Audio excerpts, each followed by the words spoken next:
Cześć kochani, chciałam Was dzisiaj powitać takim miłym akcentem, czyli skończonym koniem.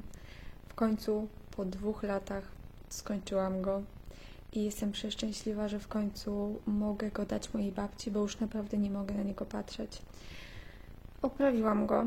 Z tą oprawą też były cyrki, dlatego że ja nie miałam czasu, żeby oddać to do oprawy, bo nikt nie zrobiłby mi tego w 2 dni. Zanim ja bym to wysłała, ktoś by to oprawił i odesłał, to minęłoby bardzo dużo czasu, a ja chciałam to zrobić jeszcze przed wylotem, także musiałam to zrobić sama niestety. Nie wyszło za bardzo estetycznie, trochę tego musiałam uciąć. Wybrałam dużą ramkę, dlatego że moja babcia chciała, aby len był widoczny, ale ten len wyglądał bardzo nieestetycznie przez to, że len jest po prostu taki nierówny. Ten obrazek wyszedł krzywy trochę. Nie to, żeby był jakoś bardzo skoszony, ale no po prostu było to nieestetyczne. Więc trzeba było ten len w ostateczności zakryć. Dlatego też nie miałam co zrobić z tą ramką, bo wtedy już była za duża. No i próbowałam to zakryć różnymi rzeczami i w końcu zdecydowałam się na taki papier, który się bardzo nieestetycznie tutaj pofalował i to się zrobiło dopiero dzisiaj, bo to już jest w oprawie 2. dzień, także się pofalowało. Nie wygląda to dobrze. Nie wygląda to też jakoś nie wiadomo jak źle. No zdecydowałam, że dam to mojej babci, najwyżej kiedy będę miała więcej czasu, to po prostu zabiorę ten obraz i oprawię go jeszcze raz porządnie, tak jak się patrzy, a nie będę się bawiła w to wszystko sama. Teraz musi zostać tak jak jest, ale tak jak mówię, być może będę to poprawiać. Jakiś czas temu złożyłam, słuchajcie, zamówienie u Karoliny z kanału Craft Magia. Zażyczyłam sobie, aby Karolina uszyła dla mnie kilka rzeczy i powiem Wam, że w końcu odebrałam paczkę. Ja wiem, że tego typu rzeczy szyje mnóstwo dziewczyn, ale ja chciałam mieć to właśnie od Karoliny, dlatego że miło jest mieć rzecz od kogoś w pewien sposób, wiecie, lubi, podziwia i od kogoś, kto ma takie bardzo fajne poczucie estetyki, bo w moim mniemaniu Karolina naprawdę ma takie wyczucie estetyki w totalnie moim klimacie, że co by nie zrobiła, to wszystko będzie wyglądało pięknie. Więc ja byłam pewna, że jeżeli zlecę takie coś u Karoliny, to na pewno będę zadowolona i słuchajcie, tak jest. I teraz Wam pokażę, co ja tutaj mam. I po pierwsze, mam tutaj 2 torby na projekty. Oczywiście wszystko jest robione tak, jak ja chciałam.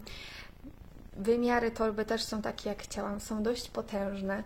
Tutaj cała torba jest wypełniona, słuchajcie, mulinami. Aż po same brzegi. Wszystko jest tak pięknie wykończone. Jak ja sobie to tak oglądam, ja bym w życiu tego tak nie uszyła, więc bardzo się cieszę, że Karolina zrobiła to dla mnie. Tutaj mamy taką rączkę, taki uchwycik. No, przepiękne to jest, naprawdę. Ja też nie chciałam mieć torby z okienkiem, chciałam, żeby to była taka pełna torba, właśnie taka zamknięta, cała zaszyta, żeby nie było tego okienka i jest po prostu przepiękna. Dostałam tutaj również drugą torbę, którą Karolina zrobiła już dawno temu i ona mi się bardzo podobała, jak tylko ją zobaczyłam u niej na Instagramie. Tutaj taki piękny wisiorek, no po prostu cudowny i ten różowy łapacz snów. Tutaj sobie powkładałam moje materiały. Zobaczcie. No to jest takie cudowne, aż miło będzie się teraz spakować do samolotu z tym wszystkim. I rzecz, z której jestem najbardziej zadowolona, już Wam ją pokazuję, to jest organizer na projekt. I ten organizer na projekt Karolina przygotowała dla mnie i on został też dla mnie zmodyfikowany. Tak naprawdę Karolina przygotowała to wszystko tak, aby pasowało do mojego trybu życia. Wiecie, że ja bardzo często chodzę gdzieś z tymi haftami, przemieszczam się, ja latam samolotami, raz jestem w Polsce, raz w Norwegii i wszystko mam po prostu porozwalane nie wiadomo gdzie, a z tym organizerem wszystko jest w jednym miejscu. Słuchajcie, już Wam pokazuję, o co tutaj chodzi. Macie organizer na projekt i fajnie by było mieć każdy organizer na osobny projekt i wtedy jesteście ustawieni po prostu luksusowo. Zobaczcie, odpinamy sobie tutaj i w środku Mieści się po prostu wszystko. Tutaj jest tamborek i oczywiście piękny ochraniacz na tamborek, który również został uszyty przez Karolinę. No, wygląda to przecudownie, taki piękny komplecik. Mamy tamborek i zobaczcie, tutaj dostałam spersonalizowaną kieszonkę właśnie na nożyczki, na jakieś takie rzeczy, żeby nie wypadły. Tutaj jest druga kieszonka, możecie sobie tutaj włożyć coś. I tutaj jest kieszonka na całą tą długość, aż tutaj dotąd. Tutaj jest miejsce na przykład na magnes, możecie sobie go tutaj włożyć. Zresztą możecie tutaj wkładać co chcecie i gdzie chcecie. Tutaj jest, z tego co mi się wydaje, filc, o ile dobrze pamiętam. I ten filc ma takie zadanie, że on trzyma niteczki. Jeżeli te nitki, macie jakieś małe projekty i te nitki gdzieś tam się wam walają, to wystarczy sobie tutaj przyczepić i zobaczcie. Nic Wam nie odpada. Ja na przykład teraz wyszywam dużo czarnym. To, żeby po prostu tego czarnego nie wyjmować co chwilę, to wyjęłam sobie po prostu tutaj trochę czarnego, przyczepiłam na filc i zobaczcie, luksus. Nic Wam nie odpadnie. To jest tak genialne. Tutaj jest kolejna duża, naprawdę duża dziura, gdzie możecie sobie znowu coś włożyć. I po drugiej stronie jest dokładnie to samo, bo mamy tutaj miejsce, gdzie możemy włożyć coś, na przykład schemat papierowy i wtedy widać, co tutaj jest, nawet nie trzeba go za bardzo wyjmować. Mamy też tutaj bardzo dużą kieszonkę, gdzie znowu możemy coś schować, muliny, nie muliny i tak dalej. I ja w tym momencie jestem w stanie wziąć taki organizer, spakować tutaj wszystko, czyli wzór, muliny, nożyczki, magnesy, nitki, jak widzicie, to jest w ogóle genialne. No chyba nie muszę tutaj dużo mówić, bo widać po prostu, że to jest nawet bardziej niż genialne. Pakujecie sobie tutaj tamborek, zamykacie i macie przygotowany projekt, spakowany. I później, gdzie byście nie byli i co byście nie robili, to wystarczy, że weźmiecie ze sobą to i tutaj macie wszystko. I tu Wam nic nie wypadnie, nie wypadną Wam te mulinki, nie wypadną Wam rzeczy i tutaj macie wszystko poukładane. A w torbie jest wszystko rzucone tak po prostu. Więc jak dla mnie to jest must have każdej hafciarki. Ja zobaczyłam to u Karoliny już bardzo dawno temu, ale tak troszeczkę, szczerze powiedziawszy, nie bardzo mnie to przekonało, dlatego że Karolina to przedstawiła bardziej jako taki organizer na takie malusieńkie projekty, a ja nie wyszywam takich małych projektów typu jakieś magnesy i tak dalej, a jeżeli już, to naprawdę bardzo rzadko, więc mnie to trochę zniechęciło, bo uznałam, że skoro to jest tylko dla małych takich, wiecie, hafcików, to w zasadzie po co mi to? I jakoś tak olałam tą sprawę, ale później po kilku latach wróciłam do Karoliny i powiedziałam, ej, ja chcę takie coś mieć. I właśnie Karolina zrobiła to w takim dużym formacie, wiecie, duży format, żeby mi się tutaj zmieściły duże projekty, więc to nie jest tylko na małe projekty, bo duży też możecie tutaj włożyć. I ja jestem naprawdę zachwycona i powiem Wam szczerze, że ja na pewno wrócę do Karoliny i kupię sobie takich więcej, żeby mieć każdy taki ochraniacz, taki organizer na każdy projekt i naprawdę to jest rewelacja. Jak już macie kupować torbę na projekt, to lepiej zainwestujcie i kupcie sobie coś takiego. I tutaj mówię całkowicie szczerze, i to nie jest żadna współpraca, mówię od razu, to nie jest filmik sponsorowany, bo sama sobie to zamówiłam, sama sobie zapłaciłam i Karolina mi to normalnie uszyła, więc to nie jest żaden filmik sponsorowany, ale naprawdę to jest genialne. To jest coś, co musi mieć każda hafciarka. No przepiękne. Nie dość, że piękne, to jeszcze funkcjonalne. Ja jestem naprawdę bardzo, bardzo zadowolona. I już bardzo dawno nie mówiłam Wam nic na temat tego, co się dzieje u mnie w świecie szydełkowania. Nie pokazywałam Wam, co robię i tak dalej, dlatego teraz nadrobimy zaległości. I słuchajcie, zaczęłam robić tego typu kwadraty. Kupiłam sobie kiedyś włóczkę Koko na przecenie. I tak mi się ona spodobała, bo nie dość, że ma fajny skład, to jeszcze miała bardzo fajną cenę i jest też bardzo fajna w dotyku. Zaczęłam robić bardzo popularne kwadraty babuny i myślę, że każdy chociaż raz w życiu je widział, bo są aż tak popularne. Chciałam z nich zrobić kocyk. Ale Kinga, moja moderatorka na grupie facebookowej, pewnie kto tam jest, na pewno ją już kojarzy, ona codziennie wysyła mi TikToki i jakieś inne rolki, gdzie ktoś szydełkuje. Ja już w pewnym momencie przestałam oglądać, tak Kinga, przestałam już oglądać Twoje rolki i inne rzeczy, bo na każdej jest jakieś szydełkowanie. I jak ja bym miała to oglądać i się inspirować każdą, to ja bym musiała nic nie robić, tylko codziennie zaczynać nową rzecz na szydełku, bo ona mi wysyła takie piękne rzeczy. No i oczywiście standardowo zmieniła moje plany i zamiast kocyka, takiej narzutki na łóżko, będzie sweterek. Troszeczkę inny niż ona mi tam pokazała, bo oczywiście ja musiałam zrobić wszystko po swojemu, ale zaczęłam zszywać. Zszywanie to jest najbardziej żmudne. Tutaj mam taki prostokącik zszyty, w ogóle zobaczcie, ile tu jest nitek po drugiej stronie. Coś takiego. Z tego będzie sweterek. Jak skończę, to zobaczycie, co mi z tego wyszło. Mi się on naprawdę bardzo podoba. Jest w moich kolorach, no powiedzmy, bo teraz moim ulubionym kolorem jest beżowy, ale szary, czarny i biały też jest przepiękny, więc tak moje klimaty, takie stonowane. Będzie pięknie. Tak to mniej więcej wygląda. Jeszcze nie jest to swetrem, bo to jest na razie taki prostokąt. Nie zwracajcie uwagi na moją Nadię, ona ogląda bajkę i nie wiem, wydaje dziwne dźwięki. Ale spokojnie, nic jej się tam nie dzieje. Więc tutaj mam coś takiego i wczoraj kupiłam włóczkę. Kupiłam włóczkę, dlatego że moja Nadia dostała od Mikołaja prezent. Dostała lalkę dzidziusia, ale problem jest taki, że lalka dzidziuś jest ubrana w spodenki i w bluzkę z krótkim rękawem.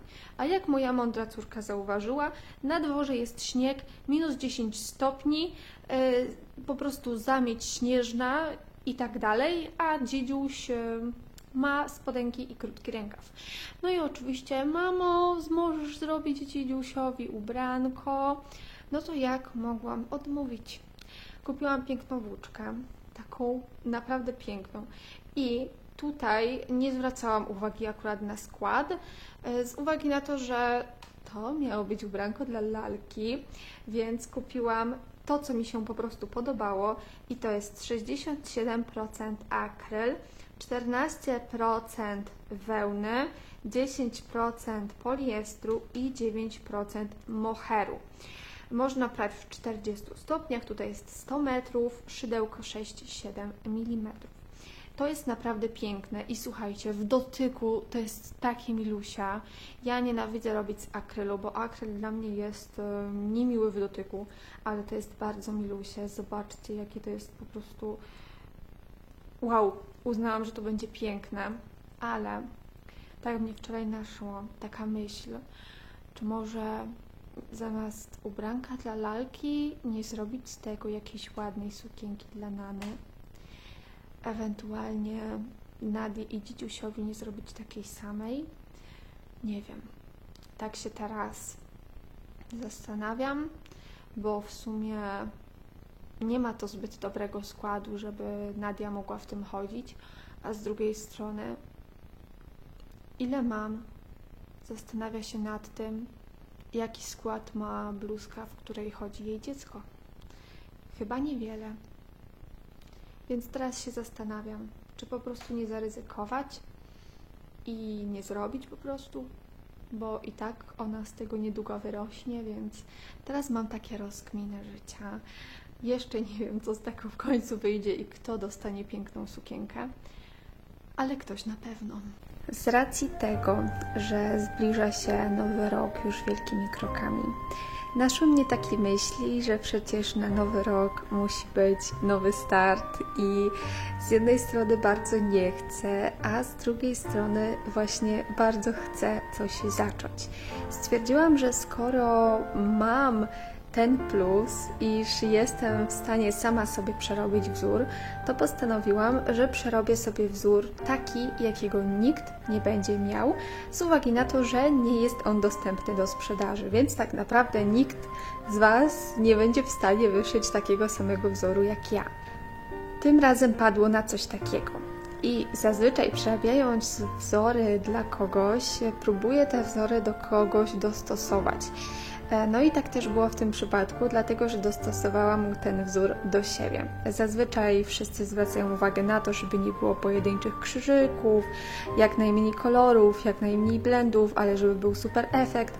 Ja natomiast postanowiłam, że lecimy na całość, wybrałam sobie mnóstwo kolorów, dodałam tyle blendów, ile się tylko dało, żeby efekt był jak najfajniejszy, więc mnóstwo kolorów, mnóstwo blendów i mnóstwo pojedynczych krzyżyków.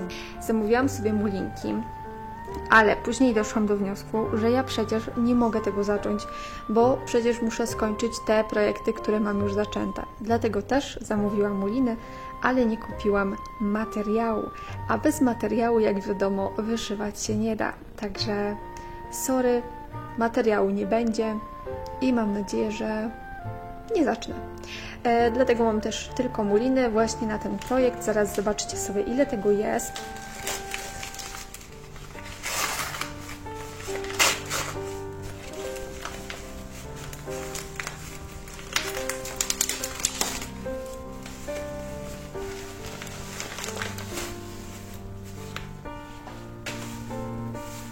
Jeśli chodzi o muliny, to standardowo zamawiałam je od Natalii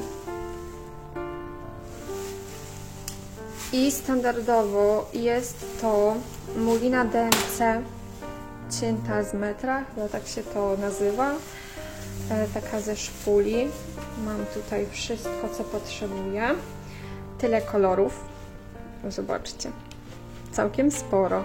Część z nich mam już w domu, ale postanowiłam, że skoro kupuję, no to już kupię wszystko.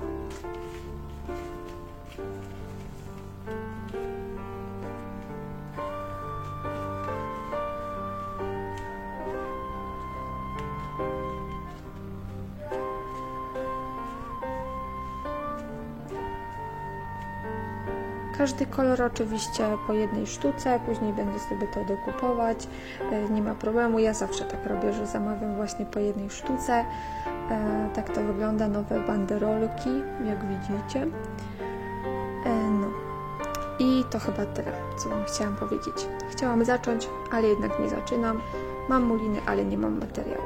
W ostatnim czasie mam ogromną fazę na różnego rodzaju kolorowanki. Jak tylko wchodzę do sklepu, pierwsze co właśnie zwracam uwagę na to, czy jest coś nowego, fajnego i ciekawego, coś co można by kupić.